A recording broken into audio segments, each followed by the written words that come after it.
Now this is an older QT-15, but it's in very good shape.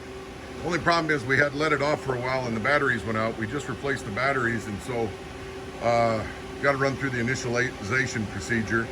But well, anyway, go ahead and index it.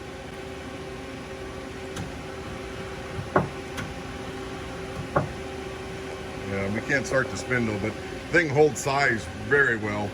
We've got multiple sets of hard jaws, manuals, tailstock, and conveyor. Yeah, the conveyor works. That's an excellent little machine. Holds size perfect. Okay. And also it's got a stop system. So we got all the stop bars in case you want those. Excellent. We put it's got a new oiler we just put on.